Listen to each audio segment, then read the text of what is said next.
What's up, fellow Planeteers? I've been getting a lot of questions from my people back up in mainland Florida concerned about the Okeechobee and the algae bloom going on up there.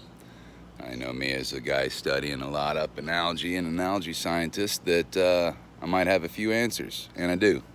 I'd like to sum this up in a nutshell so we can dissolve some of the confusion that's going around. People think that we need to be pumping this algae stuff out of that reservoir as quick as we can because it's not natural for it to be in there. Of course it's not. A reservoir isn't natural, is it?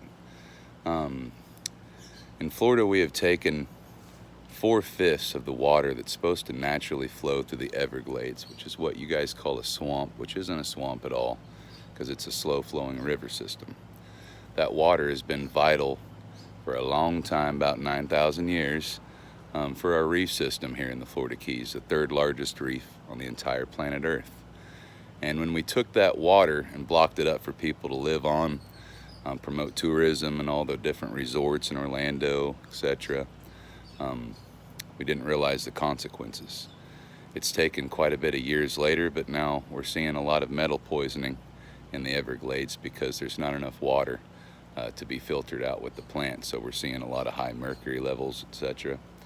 And our reef is not doing so well. About half of it's dead. And reefs are responsible for 25% of the species who live in the ocean. Try not to cry when I wonder why people don't care about that. It's not a hippie thing, it's a survival thing, guys. How are we going to eat tuna if tuna doesn't have breakfast, lunch, and dinner? It's just simple math, it's simple science, it's common sense to think about your children. So what's going on with the algae blooms is low regulations by the government and what they're allowing farmers to do with fertilizer runoffs. There aren't enough buffer zones, there aren't thick enough buffer zones.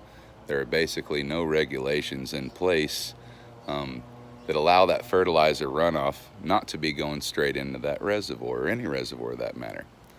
So what happens when you put Miracle-Gro on your lawn? It usually turns a deeper green and grows like crazy. Grows kind of unnatural, doesn't it? That's why they call it Miracle-Gro. Same kind of stuff is going on those farms, runs off into these waters. Algae's going to do what it's going to do. Yes, I'm an algae scientist, and yes, I'm saying that we don't have an algae problem. We have a nutrient pollution problem, guys. This is what happens when you feed algae. We fed it to the point where it grew so fast that it's depleting all the oxygen out and killing everything else.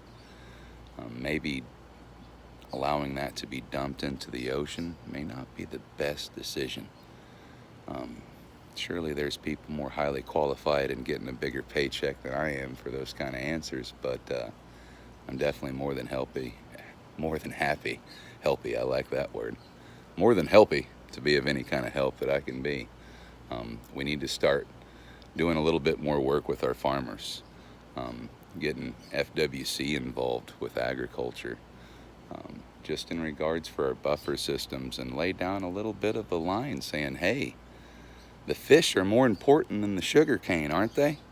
How much is Florida's revenue off fish and tourism because of the reef versus sugar cane?